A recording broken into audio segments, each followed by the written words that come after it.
Bhagavate Vasudevaya. Srimad Bhagavatam, Canto 3, Chapter 21, Text 55, Adharmash. Of the world's situation, unrighteousness would flourish, for men who hanker only after money would be unopposed. Such miscreants would attack, and the world would perish. Purport. Because the scientific division of 4 varnas and 4 ashramas is now being extinguished, the entire world is being governed by unwanted men who have no training in religion, politics, or social order, and it is in a very deplorable condition. In the institution of 4 varnas and 4 ashramas, there are regular training principles for the different classes of men. Just as in the modern age there is necessity for engineers, medical practitioners, and electricians, and they are properly trained in different scientific institutions. Similarly, in former times, the higher social orders, namely the intelligent class, the brahmanas, the ruling class, the kshatriyas, and the mercantile class, the vaishyas, were properly trained. Bhagavad Gita describes the duty of the brahmanas, kshatriyas, vaishyas, and sudras. When there is no such training, one simply claims that because he is born in a brahmana or kshatriya family, he is therefore a brahmana or a kshatriya, even though he performs the duties of a shudra. Such undue claims to being a higher caste man make the system of scientific social orders into a caste system and completely degrading the original system. Thus society is now in chaos, and there is neither peace nor prosperity. It is clearly stated herein that unless there is a vigilance of a strong king, impious, unqualified men will claim a certain status in society, and that will make the social order perish. Text 56. Atapi prichte tvam vira yadartam tvam ihagato tadvayam nirvyalikena pratipajamahe hrida. Translation, text 56. In spite of all this, I ask you, O valiant king, the purpose for which you have come here. Whatever it may be, we shall carry it out without reservation. Purport.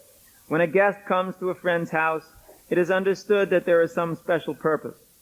Kardama Muni could understand that such a great king as Swayambhuva, although traveling to inspect the condition of his kingdom, must have had some special purpose to come to his hermitage. Thus he prepared himself to fulfill the king's desire. Formerly, it was customary that the sages used to go to the kings, and the kings used to visit the sages in their hermitages. Each was glad to fulfill the other's purpose. This reciprocal relationship is called bhakti karya. There is a nice verse describing, formerly it was customary that the sages used to go to the kings, and the kings used to visit the sages in their hermitages. Each was glad to fulfill the other's purpose. This reciprocal relationship is called bhakti karya. There is a nice verse describing the relationship of mutual beneficial interest between the brahmana and the kshatriya. Kshatram dvijitvam. Kshatram means the royal order, and dvijitvam means the brahminical order. The two are meant for mutual interest. The royal order would give protection to the brahmanas for the cultivation of spiritual advancement in society, and the brahmanas would give their valuable instruction to the royal order on how the state and the citizens can gradually be elevated in spiritual perfection. Adharmascha samedeta lolupayar vyankushayar nibi shayane tvai loko yam dasyugrasto vanangshiti atapi priche tvam vira yalartam tvam ahagato tadvayam nirvyalikena pratipajamahe hrida. If you give up all thought of the world's situation, unrighteousness would flourish, for men who hanker only after money would be unopposed.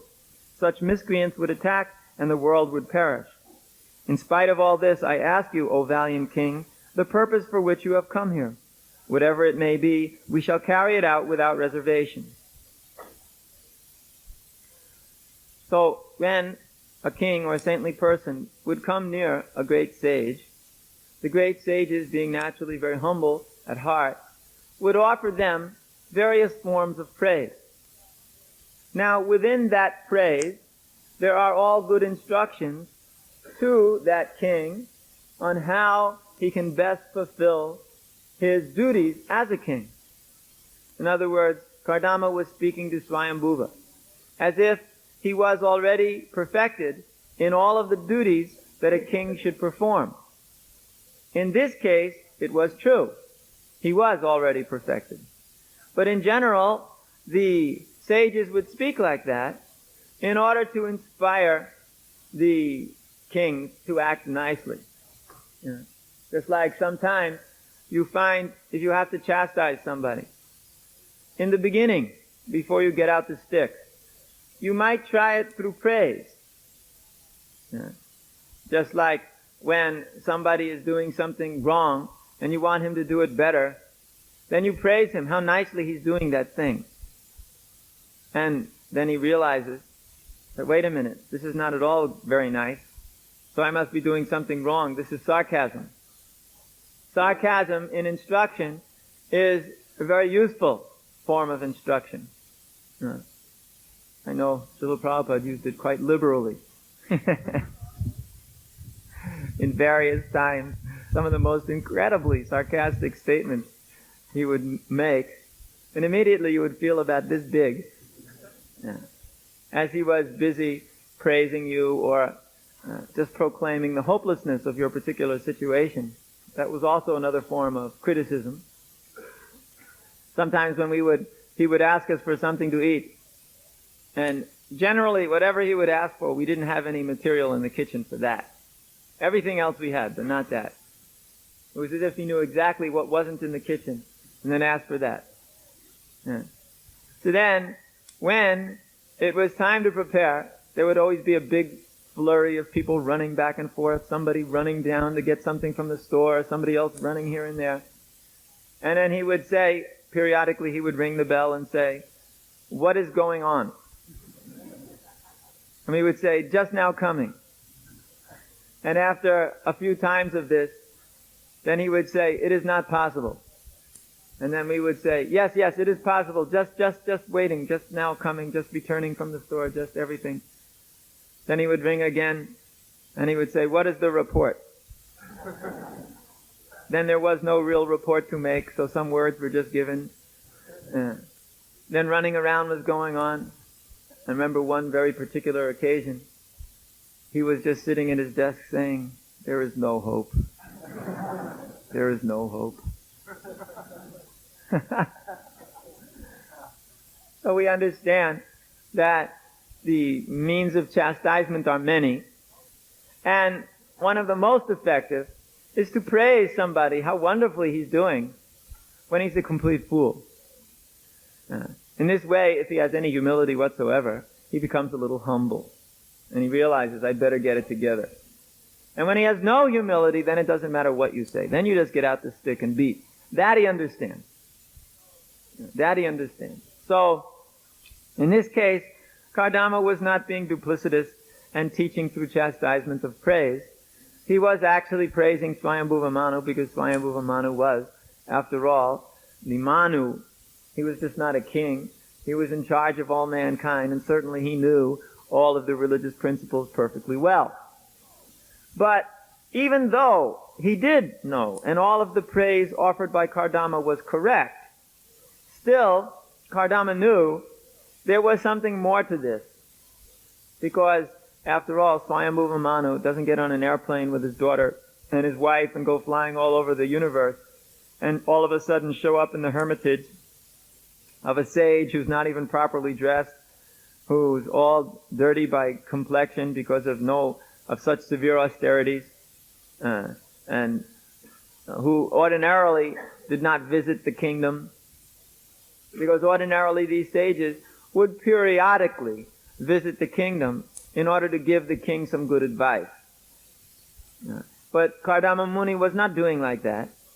Therefore, he was not known to Swayambhuva Manu in that way. So it is a highly unusual thing that the Manu, who's in charge of so many planets within this universe, would all of a sudden show up at the humble hermitage of Kardama Muni. Therefore, Kardama Muni said, in spite of all this, all the praise given, now let's get to the point. I ask you, O valiant king, For what purpose have you come here? And he then says, which is a very important point, whatever it may be, I shall carry it out without reservation. Sometimes the Brahmanas think themselves independent of the Kshatriyas. But no, here, Kardama Muni is saying, whatever purpose you want to fulfill by coming to me, I shall fulfill it for you. In other words, the Brahmanas think themselves humble servants of the society. And when the king required their assistance, they would give it to him in terms of good advice, good instruction, or some arrangement which they could make. It was not that the Brahmanas said, well, king, let's hear what you've got to say, and if I like it, then I may do something for you. Otherwise, forget it. So long. It was a humble reciprocation. The king may come and say, I've got this problem. Please help me. Then the Brahmana would say, solve it like this. Or I will come and help you like that. Then the king will say, yes, please do so. I will give you all assistance in your mission. All facility will be there. Just like how the modern society could be transformed in a few minutes.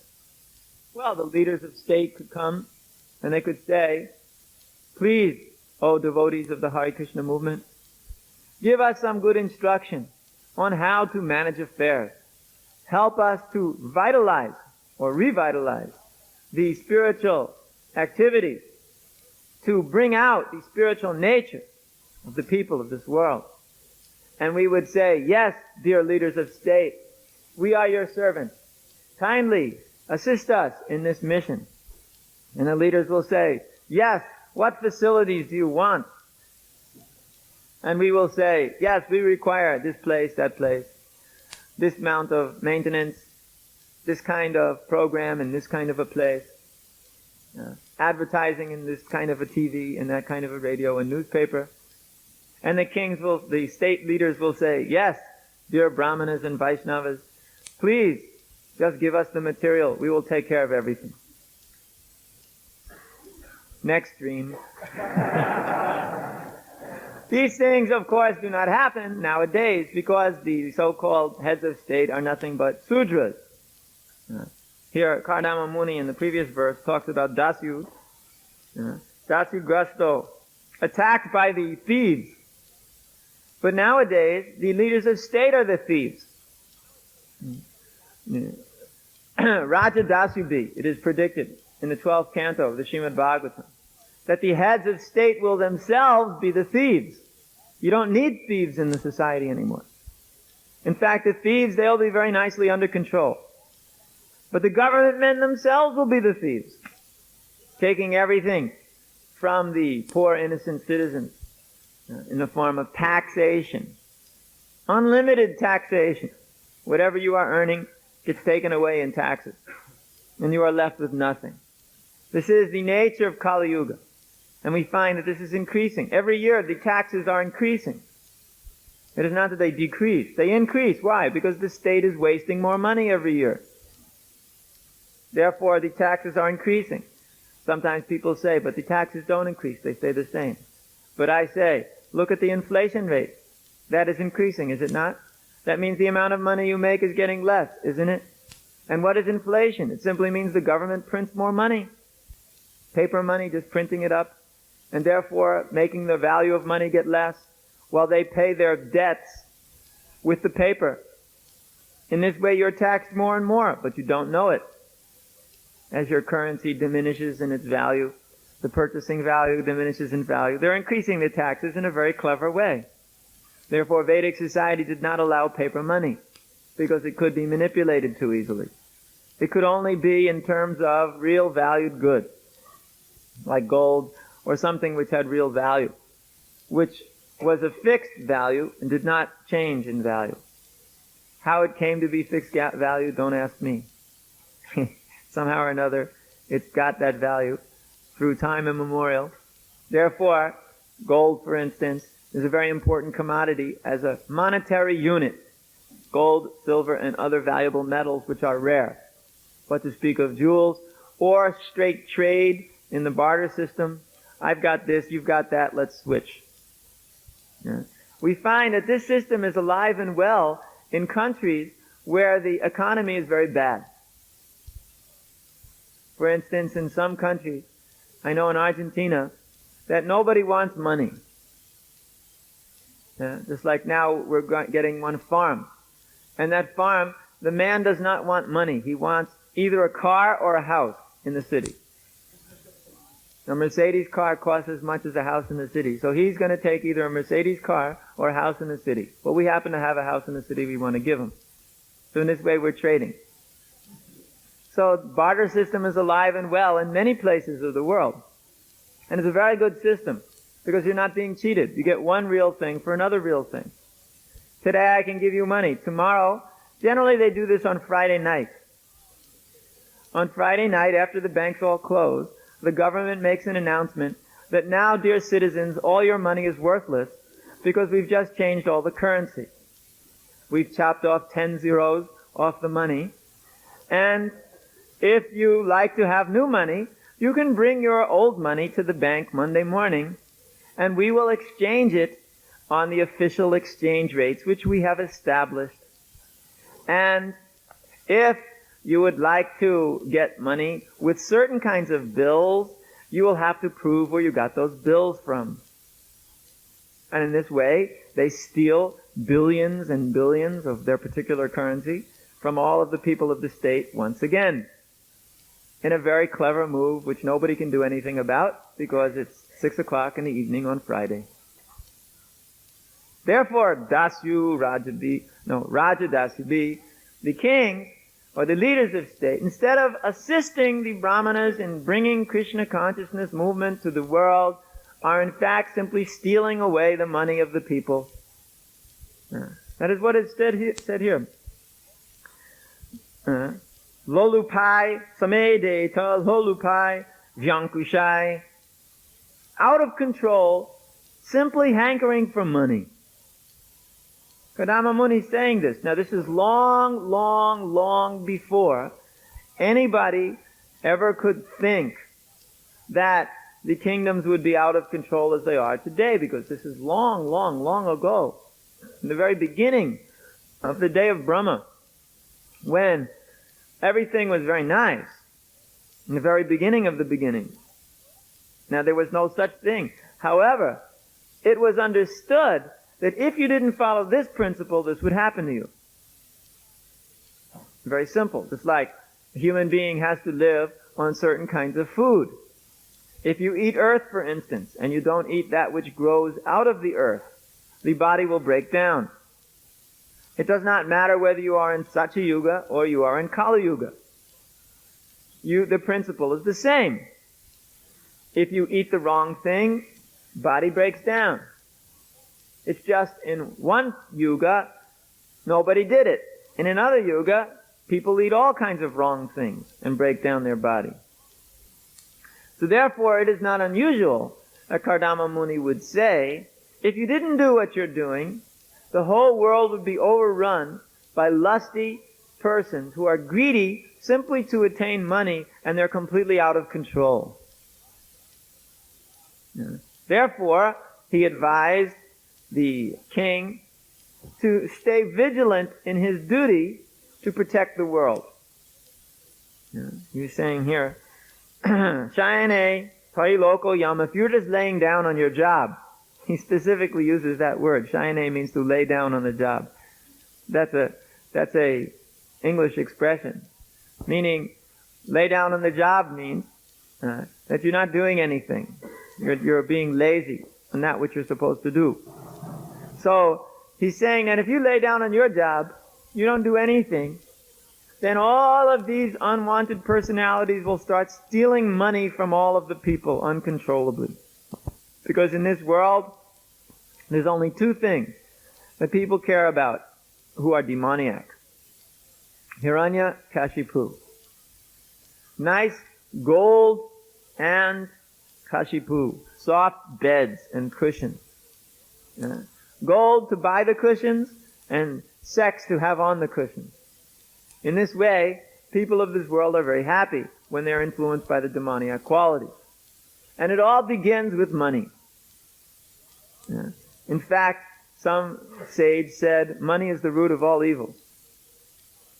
In fact, once Srila Prabhupada made this statement, that simply because they've gone off the gold standard, all degradation of society has followed.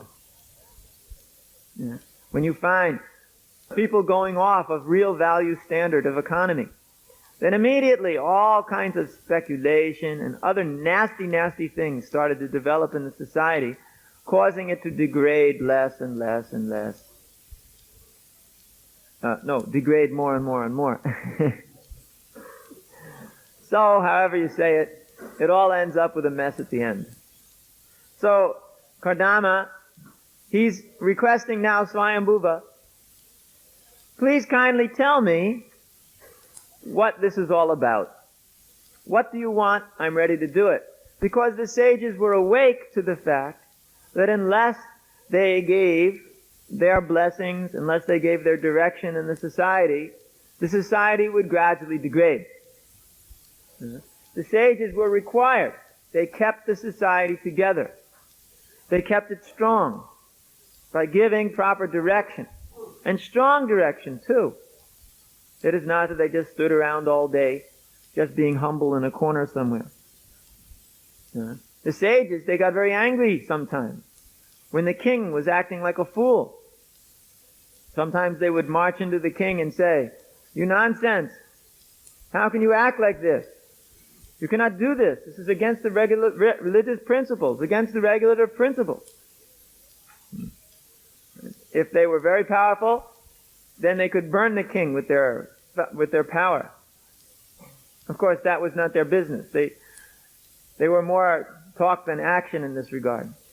But the king, he knew that talk could turn into action if he was a rascal. Therefore, he used to be very careful not to upset the great sages. If the great sages stormed into his court one day, demanding to know what he did, why he did, then immediately he would start shaking like anything. And he would beg their forgiveness, and then immediately he would fix whatever situation it was without thinking twice about it, because he knew the power of cursing.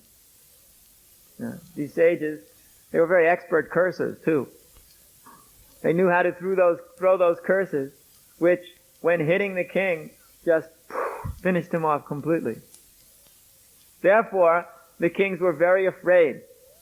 That's what Maharaja Hugana said to Chadabharata. "I'm not afraid of anything, even Shiva's trident, as much as I'm afraid of offending a Vaishnava. Because that will cause the destruction of one's whole existence. Therefore, one has to be very careful in what he does. Otherwise, he will have many, many troubles." So, the great sages, they had power. They were not wishy-washy fellows. They had power and potency. They, by their words, could change all kinds of things. But they generally tried to stay aloof and give direction through the educative process. But when it was necessary, in those rare occasions, when absolute power had to be manifested, they would come forward and do so. It is not that only the Kshatriyas have power, and the Brahmanas should just sit in the back row somewhere, chanting on their beads. The Brahminical power is also there. It's a very strong intellectual power. And it accomplishes its purposes too, in its own way. So, the point is, when you're going to regulate a society, especially societies which are predominated in numbers by Sudras or Vaishyas, or warriors even, you must have very powerful personalities to control it. Society is controlled by powerful personalities, not by artificial means. Just like they nowadays think everything by democracy will be controlled. But in fact, it's never controlled by democracy. It's controlled by when democracy puts somebody in a position who can, by his personal prowess, cause everything to work very nicely. Therefore, there always had to be a king, even if it was a bad one, in the Vedic society. The sages thought like this. After Maharaj Anga left his body, there was no king. Maharaj Anga was heartbroken because of his cruel son Vena. So the sages, they thought, better Vena's a king than no king, because at least he controls the thieves and the rogues. But when Vena himself became thief and rogue, then the sages couldn't tolerate it anymore, especially when he was making offenses against all of the demigods and the Supreme Personality of Godhead.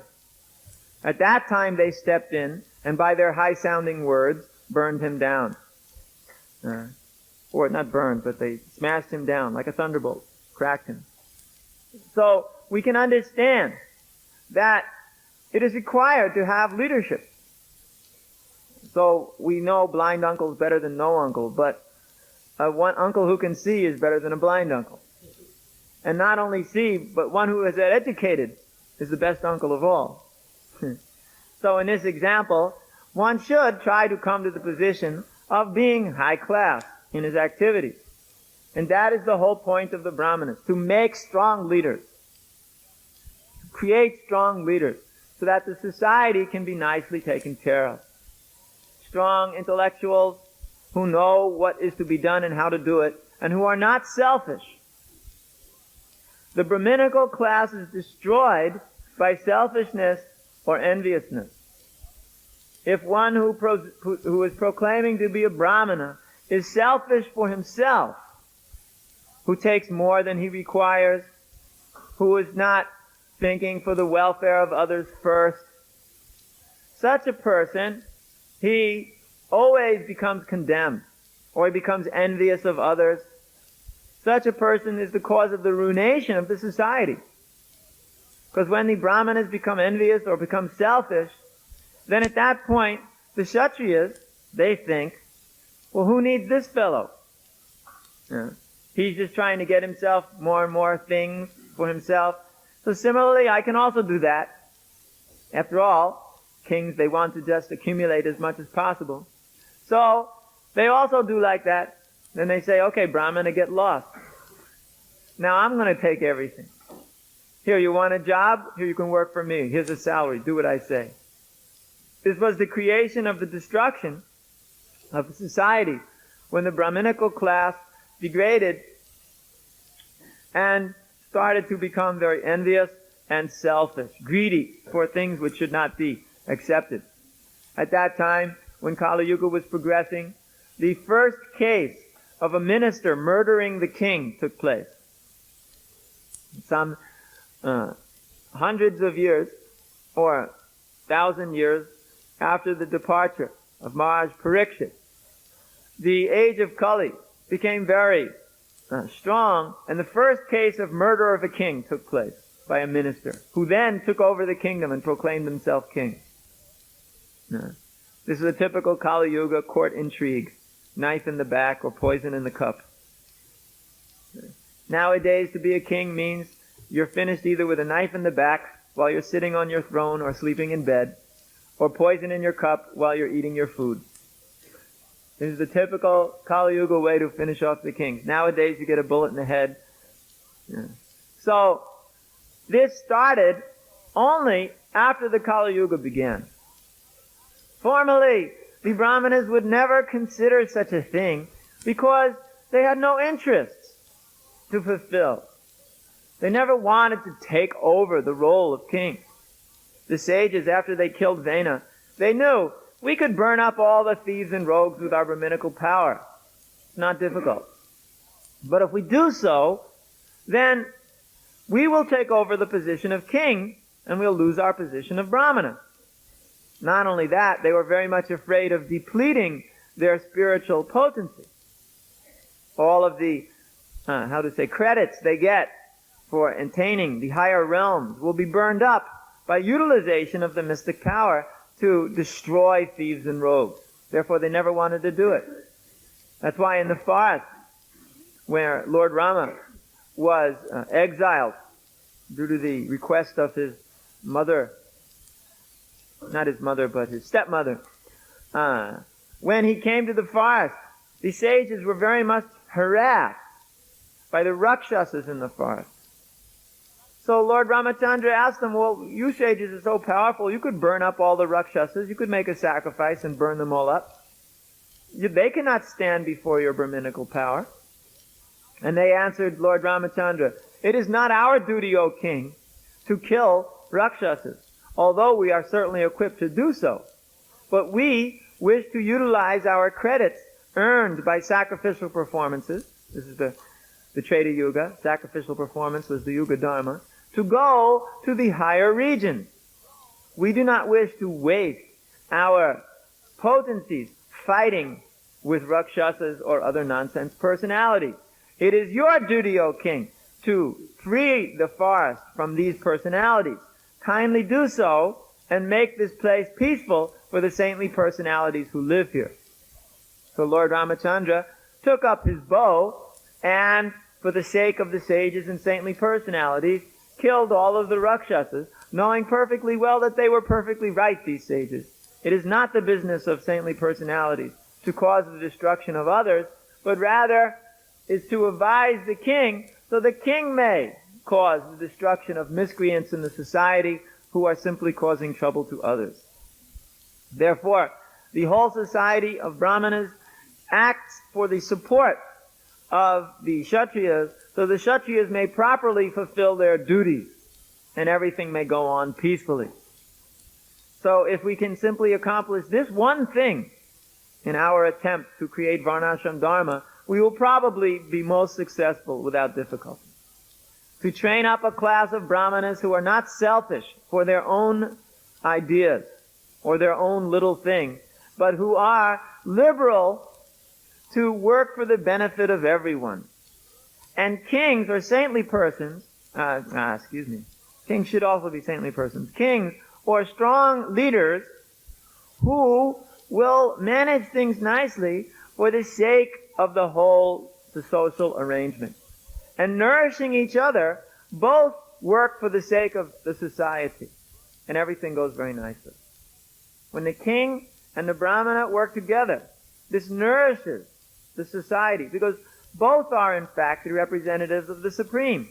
The Brahmana is the representative of the Supreme, the king is the representative of the Supreme, because he represents the ruling potency of the Lord. We're not talking about all Kshatriyas here, we're talking about the king. So when the king and the Brahmana work together nicely, then the whole society is perfect. So our whole goal in social organization, which is an essential part of preaching Krishna consciousness nowadays, because the whole society is in such a chaos, is to create a Brahminical class of men who may understand this Krishna conscious philosophy very well, and who've got a good brain, who want to work selflessly for the whole society, and to create a class of leaders who are strong and vigilant in their duty to make sure everything goes on properly, and who learn how to take the instruction and advice of those who have good brain and intelligence, and together the whole society will be very peaceful. How does this relate in Krishna consciousness? Well, in the topmost platform, our Brahminical class of man will teach the art by preaching on distributing books, preaching mission, spreading the Nam Hatha preaching program, educating the children in Gurukul, educating the people who come in Krishna philosophy through our classes, creating such a class. And then the managers should make facility by which this may all flourish in a very nice way. Not simply making facilities for one's own benefit, but making facilities for everybody to flourish, to allow the Brahminical community to develop so that they may teach and educate others in a very nice way. So to this end, we are creating facilities. So those who are inclined to do wonderful things with their good brain may have a place to do it. And to that end, we may also be the humble servants of everyone engaged in this service. And therefore, we will stop the class.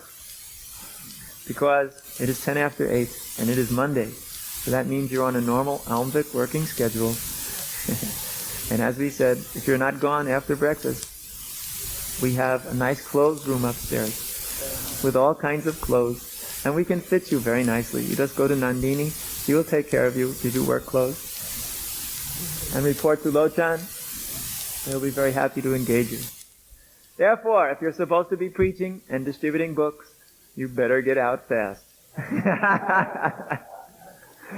Because we're getting very close to the Christmas marathon time. Some of us start marathon immediately, today. Those who are more enthusiastic. Those who are a little less enthusiastic, they may start the end of the week. Those who are really unenthusiastic may start December 1st. Because this is our real mission. To somehow, we want to show the world, especially the leaders of this world, what is real principle of life, how really one is supposed to act in a very nice society. This third canto is very wonderful for showing people how to act, especially this part of the third canto, which is where Kardama Muni and Devahuti's wonderful relationship are described, along with the relationship of the emperor and the sages in renunciation, and the Lord, how he describes spiritual knowledge. This third canto is really wonderful for people in general. In the fourth canto, speaking about Prithu Maharaj, Dhruva Maharaj, these great saintly personalities, this is enough to inspire anybody, except the dullest rascal, and actually wanting to have such a leader of state, and thereby by democratic means, electing such persons to such offices. In fact, demanding such qualities from their leaders. Yeah. Therefore, our book distribution is making wholesale revolution. Because we are teaching people what is the spiritual quality of life. And when they learn about it, they will naturally, automatically want to change the way this demoniac society is running. So our revolution is through books. We're not interested in guns and weapons. Not practical. Besides, it sometimes makes holes in your head, which are not very nice. The best thing to do is distribute these books, distribute these books, distribute these books like anything. By the millions, by the billions, by the mountains, by the truckloads. Let a rain fall from the sky of these transcendental literatures. Yet let not one fall on the ground. That is why we wish to distribute these books on the merit of the book, so that each book will be like a very powerful weapon, which will enter into the home and destroy the darkness of ignorance, which is just sitting there in the heart of all of the ignorant masses of people in this world. Therefore, with these words, we like to kick you out the door, lovingly. So, we may expand this Krishna consciousness movement in a very nice way by such inspired preaching, distribution, so that everybody will get the best benefit. Without enviousness, without selfish interest. To give it out. Don't be a miser, keeping back these books, thinking they look very nice in your lager, all piled up like that. Don't be a miser. Pour the rain of mercy without discrimination upon all classes of man everywhere. And that will do the best benefit for yourself and the whole world as well. Hare Krishna.